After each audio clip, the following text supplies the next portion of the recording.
Hey, this is Mac with PriceActionTradingSystem.com. This is Monday, November the 5th. This will be our chart lesson for today. And I got a lot of emails today, and a lot of people had trouble with this. I think mainly because they were looking for the top of the range right here, and it didn't happen, and it turned into a breakout pullback long. But there's no trigger on my chart. Don't know if you had a trigger on your chart, but there's no trigger on my chart. So, you just never know if one of these is going to hold or if it's not, but most of the time it's going to hold. And sorry, I had an interruption there, but I don't even remember where I was. Yes, we were talking about this, but once prices got above there, then you got to be thinking, well, we're going to the next level. And then you see we got started getting all the overlap right there, but there's no real rejection right there. The first chance there was really any rejection was there. Actually, it looked like possible rejection right here, but let me show you the difference between right here than right up here. Notice by the time that bar finished, it actually finished as a doji, so there's no trigger. You don't want to go short below. Look, there's 1, 2, 3 overlapping bars, and 2 of them are a doji. That's congestion, and that's not a good, that's not a good place to go short. So then we go to the next one. Then you get up here to this one. And notice you actually broke out of congestion. There's a chance this might fail. We hit these highs across here. Actually, this bar should have been right there. You could have put it right across there. You want to get to where you get the most touches. Actually, that's where I probably would have put it. You want to get the most touches with closes as well. So it could have been there or there, either one. Doesn't matter. Could have been there or there. Probably going to be the same thing. It's about the same thing. Or you could have just moved it all the way to the top, which is really where you get the most closes and the touches right there. And notice what happened. We went one tick higher and turned down. But let's just come back down here to this area. Notice right there you got a touch. It's a failed break out of this, so it's probably going to snap back, and that's what it did, but it still kept going higher. There's no reason to there's your highs now, and look, they're acting as support. So now that they're support, what does that mean? That means there's a chance we may break out and go higher, and we did. And then we broke out and went higher, and finally we broke one tick higher and failed and then turned down. But there's a couple of clues in here. First is all the overlap. You got overlap here. You never got a trigger. By the time you would have got a trigger, even if you had, that bar's a doji. Not a good bar to go short below. By the time you got up here, now if this bar would have broke above this doji and then shot all the way down and closed below it, and then or went below it before this bar closed, I might have been willing to go short right there. But once this one ended, that's a doji. You already got a doji and you got another bar there. That's not a good trade. Look what happened. It went one tick higher, trapped everybody, and then got stuck in this. That's not rejection of prices. Rejection looked more like, look at this bar. How it went higher and turned and went down. But that's your first move. You're better off to wait on your second. Let me just find some more. Look at that. That's rejection. The bar goes higher and closes on its low. The bar goes higher and closes on its low. That's rejection. This is rejection. That's rejection. That's rejection. Even that one's more rejection. I'll talk about that in a minute. Look at all the stems up there. Of course, by the time you got 2 or 3 of them, it's questionable. I probably should have made that green, but I'll tell you why I took that trade and why I liked it in a minute. That's rejection on the low side. Notice we went down there. Prices reversed, closed, and closed way up here on the high. They didn't hang around down here. There's not a lot of overlap like there was this time. That's rejection. And finally, notice how prices didn't hang around up here. That's rejection. And so, but notice here, they're hanging around, they're hanging around. That's not rejection. Rejection is when it hits up there and prices get rejected and it moves out of there quickly in one bar or so, and it doesn't hang around with all this overlap. So hopefully that makes sense to you. But we'll talk about it. Let's go back and talk about each of the trades. This is where my line started this morning. That's where I get the most touches of the highs and also get the most touches of the closes. Really, it probably would have started here. But here's your overnight high right there, with getting the closes and the touches right there, and you can see that's kind of where we got hung up today. But it never really acted as resistance. It acted more as support than it did resistance. Look where all the closes are. And then you move up to the gap, and then it's kind of acting as resistance, and it broke over, and then it failed. So a lot of different ways to look at that, but the main thing is stay away from the dojis. Unless you get a little bitty doji, and kind of like this trade right here, I'll talk about that one in a minute. Unless you get a setup like that, stay away from the dojis. Right there, you could have just stayed away from that one. But let's talk about each of the trades, and then we'll talk about some other things too. I don't want this to be too long today. But you would have started with your line probably right across there. You get the most touches right there and some closes. But notice we got a double top right there, and then you got this little reversal bar. Prices went up there and failed and closed and came all the way down here on the low. So now you got a double top off of that resistance area. That's a second entry short. That one's worth taking, and it got just enough ticks to get you out. No runners, but it was a scalp, and it worked. Now look, then you come back up here and you test it again, but now you got this little doji and two overlapping bars. That's a little 2-bar trading range. Nope, you don't want to go short on that. Even if you had it never triggered until you got a third one, and then you really don't want to go short out of that. And let's just see if that would have worked if you had of. Your entry would have been 0650, and yeah, it still would have worked, but it got just enough ticks again. But it's not a good setup, and you see what happened. It snapped right back. But now you got a double top, and look at all those stems up there, and the closes are way down here. They're not closing on their very low, but they're still closing extremely far off of the highs. And it's a second entry. It's a double top. It's just a repeat of this. And that one's worth taking, and it was an easy scalp. Again, no real runners off of it, but it met the criteria. Wait on those second entries and wait on some kind of rejection. Notice how prices aren't hanging around up there. They're coming back down here every time. So that's rejection of prices off of a strong resistance area. That's a good sign.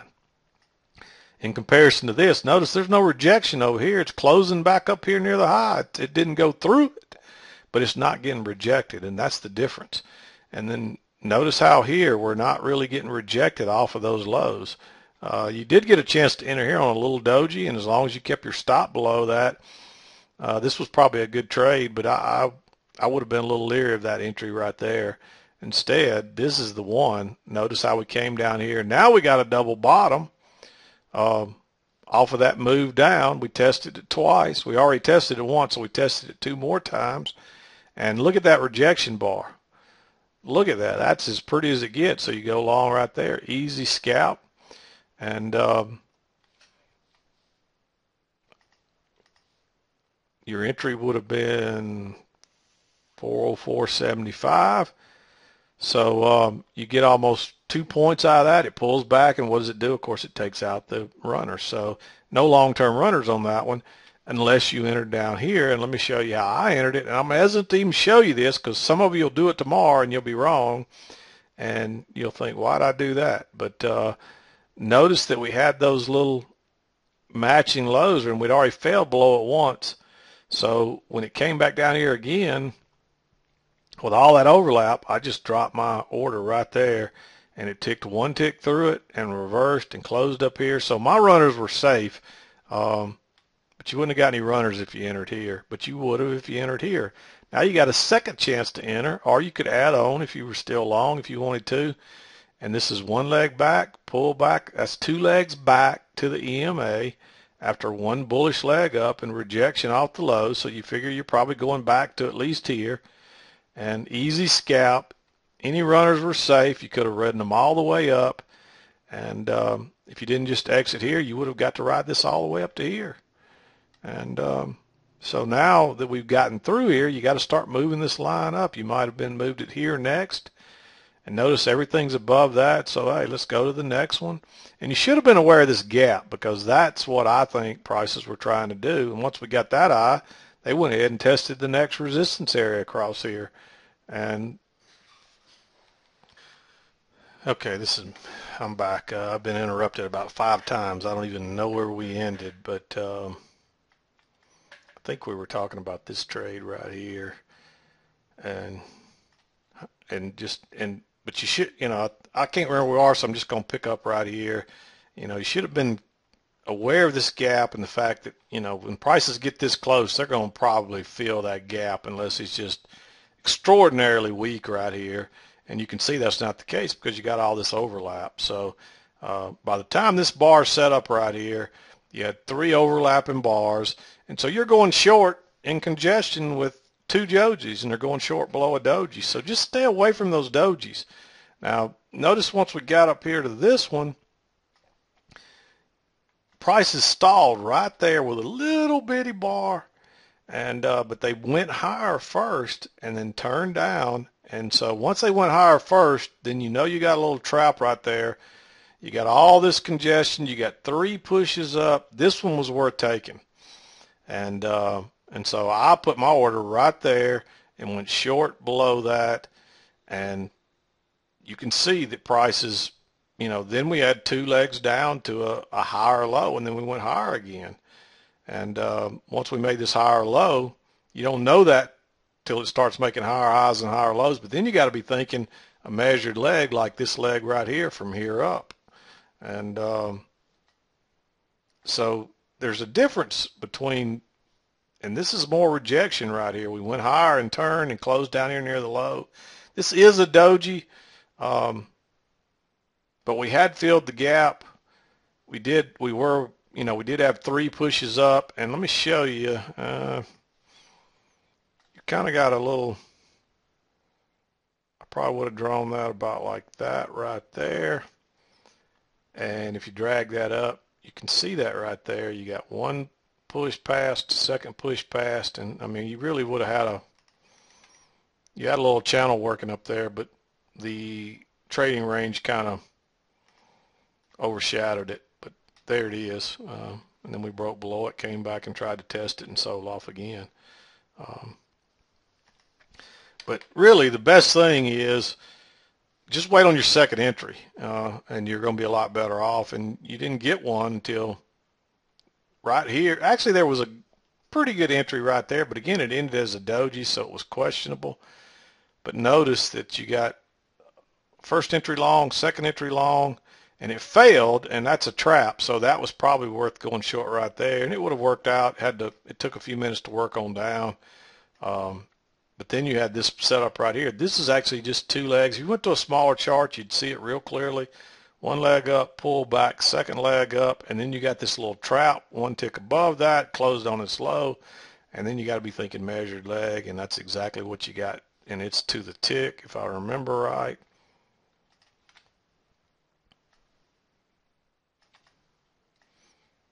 Perfect measured move. You can see that right there. And great trade, and that was what would have alerted you to the long there, really, was that measured move down.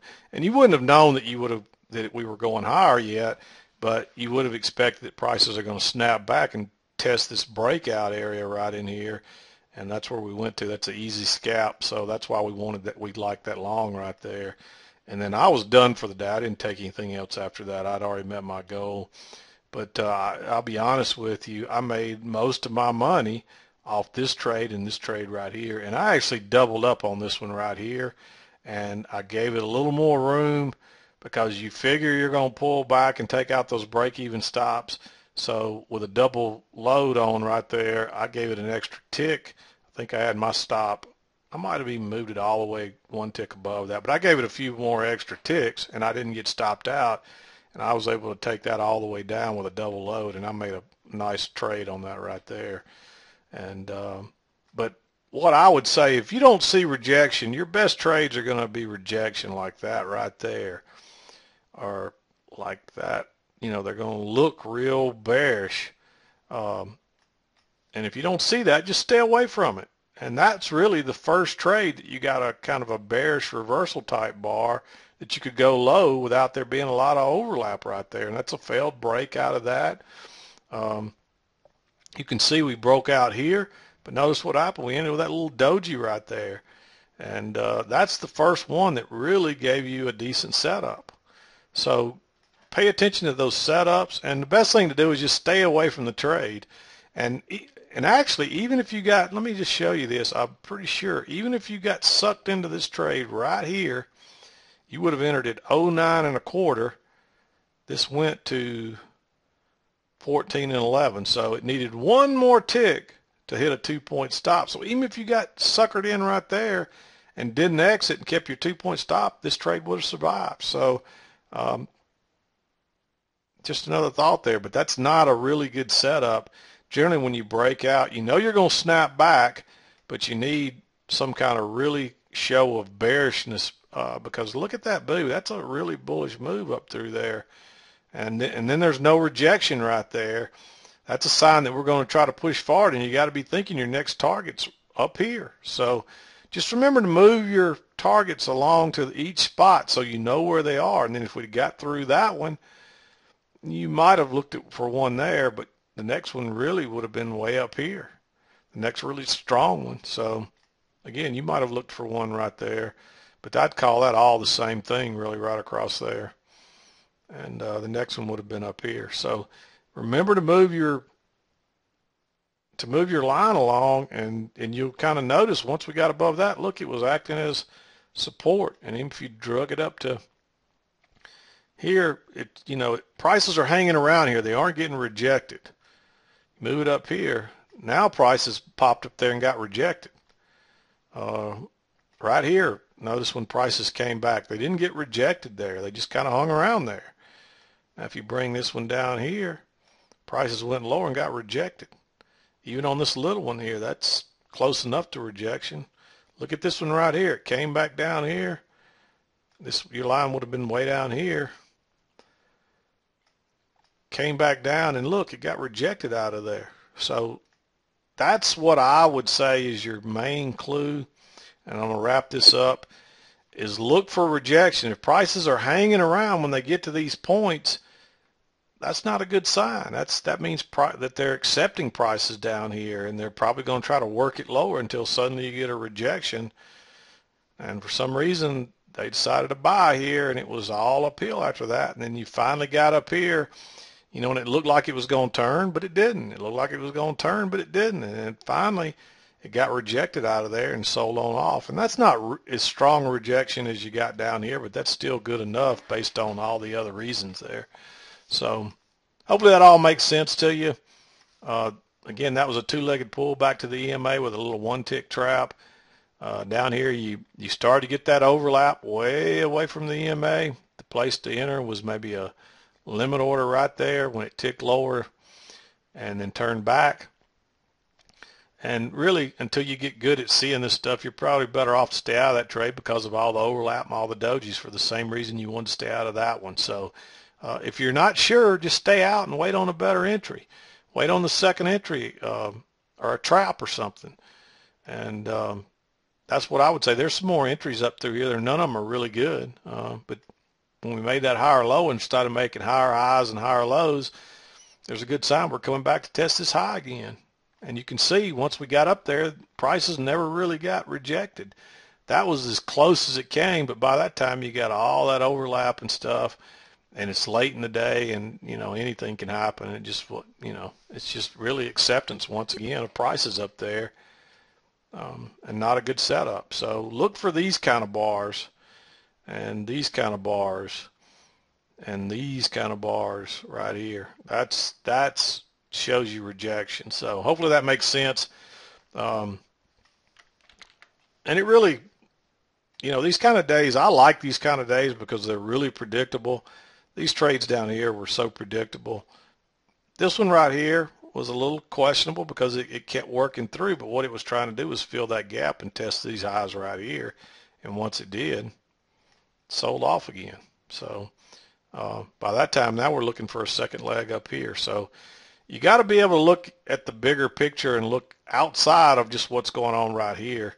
And that's what I'm always talking about, wait till prices get to you, and then wait, not only that, but then wait for the setup. So then you should have been looking up here But wait for the setup, and look, there never was a setup and no trigger or anything. So then you got to be thinking, hey, maybe we'll go to here. Again, no setup. You might have had a setup there. Prices went up their turn, but you can see those overlap, and then it pulled back. There was your breakout pullback short right there. But your next area is going to be right in there probably somewhere. Or, I'd say that's probably going to be your next highs right across in there somewhere. And if we'd have gotten there, but we never did get there. So hopefully that all makes sense.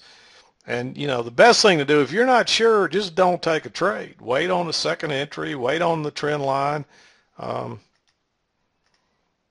You had a trend line down through there. That was the first break as well. And then it came down, made two kind of legs down to a new low, and then it rallied out of there. So draw your trend lines, and that'll help too. And so if you struggle today, just remember, don't sell these or buy these blindly until you know what you're doing, and wait on the setup. And if you get fooled, just exit real quick. Once you see, let me say that. If you entered here, and then this next one ends as a doji, that's not a good sign. Just get out. Take what it'll give you, a tick or two, or break even, and get out and try it again. And if you got caught in there again when these dojis started forming, just get out. And then eventually you'll get it right, and you might lose a tick or two. Then maybe you just wait until you get a better setup. And, of course, if you didn't take this one, you never did really get another good setup down through here. Until that one right there, and even that one could have been green because I could have circled that green instead of red because of all the overlap. So if you don't get a good setup, sometimes they just are not as clear as other times, and you're better off just to stay out. Don't force a trade, and if you do force one and it doesn't work out like you think and you get stuck, just wait, take your tick, take your break-even trade, whatever it'll give you, get out and live to fight the next fight. And so that's about it for today. I'm going to wrap it up. This is Mac with PriceActionTradingSystem.com, and we'll see you next time.